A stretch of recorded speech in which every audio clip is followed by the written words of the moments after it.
Hello दोस्तों, स्वागत है आपका हमारे YouTube channel star city tele classes में। आज के वीडियो में हम बात करने वाले हैं जीएसटी के रजिस्ट्रेशन के समय कॉन्फ़िगरेशन सेटिंग की। मतलब कि कई स्टूडेंट्स को दिक्कत आती है कि हम जीएसटी परचेज की एंट्री करते हैं, सेल्स की एंट्री करते हैं, उसके अंदर जीएसटी ऑटोमेटिक नहीं उठाता है या फिर कुछ और दिक्कतें आती है। तो जीएसटी की कॉन्फ़िगरेशन सेटिंग स्टार्टिंग करते समय किस तरीके से करेंगे उसके बारे में आज देखेंगे। तो सबसे पहले यहाँ पे मैंने फ्रेश टेली ले ली है, एकदम नई कंपनी क्रिएट करी है। इसके अंदर हम क्या करेंगे, F11 प्रेस करेंगे। F11 प्रेस करते ही हमारे सामने ये स्क्रीन आती है। अब यहाँ पे हम क्या करेंगे, GST enable goods and GST service tax, इसको मैंने क्या कर दिया, यस कर दिया। यस करते ही जैसे ही इस पे एंटर लगाएंगे तो सबसे पहले पूछेगा कि आपका स्टेट कौन सा है। तो यहाँ पे अब हम अपना स्टेट ले लेंगे। स्टेट लेने के बाद में रजिस्ट्रेशन टाइप में 3 ऑप्शन आते हैं। अब यहाँ पे देखिए कि मैंने जीएसटी की क्लास में आपको समझाया हुआ है कि रेगुलर कंपोजिशन क्या होते हैं, लेकिन फिर भी इसमें मोस्टली देखिए रेगुलर का मतलब होता है कि कोई भी व्यापारी या डीलर जिसका टर्नओवर 1.5 करोड़ से ऊपर है, या फिर वो इनपुट क्लेम करता है, या फिर वो अदर स्टेट को माल सप्लाई करता है, या अदर स्टेट से माल मंगवाता है, या ऑनलाइन कोई भी सेल या परचेज करता है, इस तरीके का अगर कोई व्यापार करता है तो उसको रेगुलर जीएसटी नंबर लेना पड़ेगा, जिसके अंदर इनपुट आउटपुट का हिसाब मेंटेन करना पड़ता है और टैक्स लायबिलिटी जो बनती है वो गवर्नमेंट को पे करनी पड़ती है। एक होता है कंपोजिशन पर्सन, जो 1.5 करोड़ से नीचे का टर्नओवर होता है, जिसको मेंटेन रखने की कोई जरूरत नहीं है, स्टॉक वाइज मेंटेन रखना नहीं पड़ता है, उसको 1% जीएसटी गवर्नमेंट को सेल टैक्स देना होता है सीधा ही, वो छोटा व्यापारी हो गया कंपोजिशन पर्सन। एक होता है रेगुलर एसईजेड सेज। ये क्या होता है, ये मतलब एक तरीके से हो गया जैसे स्पेशल इकोनॉमी जोन के लिए होता है। स्पेशल इकोनॉमी जोन जैसे विशेष आर्थिक क्षेत्र होते हैं, जैसे कई स्टेट के अंदर विशेष आर्थिक क्षेत्र बनाए हुए होते हैं, जिसके अंदर मतलब उत्पादन जहाँ पे होता है, मैन्युफैक्चरिंग होती है, मैन्युफैक्चरिंग उनमें होती है, तो वहां पे उनको छूट दी हुई है। छूट जैसे उनको टैक्स में जीएसटी के दायरे में नील रेटेड में शामिल किया है, मतलब उसके अंदर उनसे जीएसटी नहीं लिया जाता, उनको एक्सपोर्ट या इंपोर्ट की कैटेगरी में डाला गया है। मतलब कि एक स्टेट के अंदर अगर किसी ने इकोनॉमी जोन बना दिया तो वो उनको सप्लाई करेंगे तो आईजीएसटी के अंदर ही उनको कैलकुलेशन करना पड़ेगा। कहने का मतलब हो गया है उनको वो स्टेट ही अलग माना गया है, न कि वो उसके अंदर जैसे राजस्थान के अंदर एसईजेड बना दिया विशेष आर्थिक क्षेत्र, तो उनको आईजीएसटी के अंदर ही इनपुट आउटपुट क्लेम करना पड़ेगा। इस तरीके से काफी सारे टैक्सेस में छूट दी गई, उनको एसईजेड या सेज बोलेंगे, ठीक है। उसके बाद में यहाँ पे मोस्टली अपन रेगुलर करेंगे। तो उसके बाद में एसएस ऑफ अदर टेरिटरी, मतलब कोई भी केंद्र शासित प्रदेश हो तो यहाँ पे यस कर देंगे, नहीं तो सीधा नो रखेंगे। जीएसटी नंबर में यहाँ पे अपना जीएसटी नंबर डाल देंगे।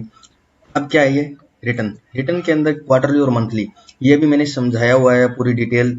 फिर भी देखिए आपकी मंथली रिटर्न होती है, क्वार्टरली भी होती है। अब जिसका टर्नओवर 5 करोड़ रुपए से नीचे होता है वो क्वार्टरली रिटर्न लगाता है, जिसका टर्नओवर 5 करोड़ रुपए से ऊपर है वो क्या करेगा, मंथली रिटर्न लगाएगा। तो यहाँ पे हम मंथली या क्वार्टरली जो भी ले सकते हैं। उसके बाद में ई इनवॉइस डिटेल। अब अगर किसी पार्टी का 5 करोड़ रुपए से ऊपर का टर्नओवर है तो उसकी लायबिलिटी हो जाती है ई इनवॉइस बनाने की। तो यहाँ पे ई इनवॉइस अगर अप्लीकेबल है तो यहाँ पे अप्लीकेबल कर देंगे। पहले 10 करोड़ की लिमिट थी, अभी 1 अगस्त से ये 5 करोड़ की लिमिट हो गई है, तो यहाँ पे जो भी है अप्लीकेबल, अगर अपना टर्नओवर ज्यादा है तो यहाँ पे अप्लीकेबल इसको यस कर देंगे। यहाँ पे इनवॉइस बिल फ्रॉम, जैसे मैंने यहाँ पे कर दिया मेरे इसका नाम।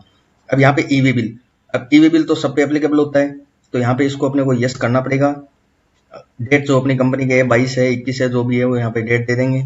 उसके बाद में एप्लीकेबल फॉर इंट्रा स्टेट, मतलब दूसरे स्टेट से भी माल सेल परचेज करते हैं, सेल करेंगे तो यहाँ पे यस कर देंगे, ठीक है। उसके बाद में इसको कर दिया एक्सेप्ट।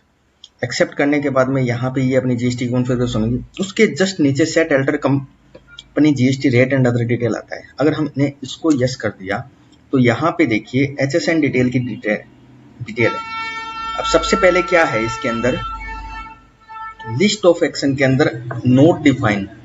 अगर हमने यहाँ पे एचएसएन कोड नोट डिफाइन कर दिए तो हम कोई भी आइटम क्रिएट करेंगे वहां पे अपन क्या करेंगे, स्पेसिफाइड डिटेल हेयर के अंदर एचएसएन कोड लगाते हैं।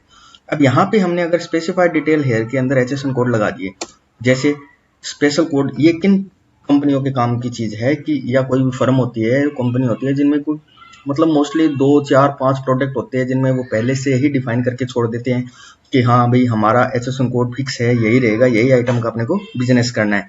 तो उन कंपनियों के लिए ये चीज काम आती है। बाकी अदरवाइज जैसे काफी सारे आइटम लेने, मतलब काफी सारे आइटम की परचेस सेल होती है, उनके लिए अपने को स्पेशल अलग से बनाने पड़ेंगे सारे के सारे। अब यहाँ पे जैसे मैं एक बार बना के छोड़ देता हूँ कोई भी एचएसएन, जैसे 195852 कर दिया मैंने। अब यहाँ पे डिस्क्रिप्शन में डाल दिया जैसे कोलगेट। अब यहाँ पे ये एप्लीकेबल कब से होगी, करंट डेट 1 अप्रैल 23 से। फिर उसके बाद में उसकी जीएसटी रेट हमने फिक्स करके छोड़ दी। जैसे मैंने यहाँ पे कर दी स्पेसिफाइड डिटेल हेयर टैक्सेबल, और मेरे को 18% जीएसटी ही लगाना है, तो यहाँ पे क्या कर दिया मैंने 18% जीएसटी लगा दिया। उसके बाद में शेष अगर हो तो ठीक है, नहीं तो अन्यथा नॉट एप्लीकेबल कर दिया। अब ये मैंने कर दिया 1 अप्रैल से एप्लीकेबल। अब यहाँ पे ईवी बिल की लिमिट पे किसी स्टेट की 50,000 है, किसी की 1 लाख रुपए है, तो जो भी लिमिट होगी वो अपन यहाँ पे लिमिट कर देंगे। उसके बाद में इसको यस करेंगे और कंट्रोल ए प्रेस कर देंगे, तो यहाँ पे जीएसटी की रेट अपनी सेट होगी। अब वहां पे मैंने एचएसएन कोड जो फिक्स किए थे वो क्या काम आते हैं देखिए। अब जैसे मैं कोई भी आइटम परचेज करूंगा, यहाँ पे ये फर्म का नाम आ गया। मैंने क्या कर दिया कि जैसे कोई आइटम नया बना दिया मैंने, जैसे कोलगेट ही बना दिया। अब यहाँ पे दे दिया, देने के बाद में जीएसटी एप्लीकेबल करने के बाद में अब यहाँ पे स्पेसिफाइड डिटेल हेयर के अंदर करूंगा, तो मतलब नया प्रोडक्ट या नया एचएसएन कोड हम जैसे हमेशा से देते आए हैं उसी तरीके से देना होगा। अगर मैंने यहाँ पे कर दिया एज पर कंपनी स्टॉक, तो क्या उठा लिए कंपनी के हिसाब से, मैंने वहां पे जो एचएसएन कोड दिए थे वो ऑटोमेटिक उठा रहा है। यहाँ पे मैंने कर दिया as per company stock group, तो यहाँ पे जीएसटी की रेट भी ऑटोमेटिक उठा है। मतलब अपने को नए तो एचएसएन कोड ध्यान रखने की जरूरत है और नए ही टैक्स की रेट ध्यान रखने की जरूरत है। एज पर कंपनी कर दिया तो यहाँ पे कंपनी के अंदर हमने जो सेट किया है वो ऑटोमेटिक उठाएगा। अगर वहां पे हमने एचएसएन कोड यहाँ पे सेट नहीं किया है, जैसे मैंने यहाँ पे क्या कर दिया, इसमें जो हमने ये सेट किया था यहाँ पे नोट डिफाइन कर दिया 1 अप्रैल से एप्लीकेबल, इसको भी नोट डिफाइन कर दिया 1 अप्रैल से, फिर इसको सेव कर दिया, इसको सेव कर दिया। अब यहाँ पे मैं करूंगा तो as per company stock group को, वहां तो कुछ नहीं दिखाएगा, नोट अवेलेबल आ रहा है। अगर मैंने उसको वहां पे डिटेल दे रखी है तो यहाँ पे क्या करेगा, ये चीज शो कर देगा। अब यहाँ पे स्पेसिफाइड डिटेल के अंदर अपन अपने हिसाब से कुछ भी दे सकते हैं। अगर कुछ प्रोडक्ट हो, 1 2 5 प्रोडक्ट हो जिनकी अपने को डिटेल देनी हो, तो वहां पर हम सेट कर सकते हैं। इस तरीके से अगर हम आइटम बनाएंगे तो यहाँ पे वो डिटेल ऑटोमेटिक ले लेगा। ओके दोस्तों, इस तरीके से अगर सेटिंग करने के बाद में अगर आप कोई एंट्री करोगे, एंट्री करने पे आपको कहीं पे भी कोई दिक्कत नहीं आएगी, ऑटोमेटिक सब कुछ जीएसटी अपने आप उठा लेगा। ओके, थैंक यू दोस्तों।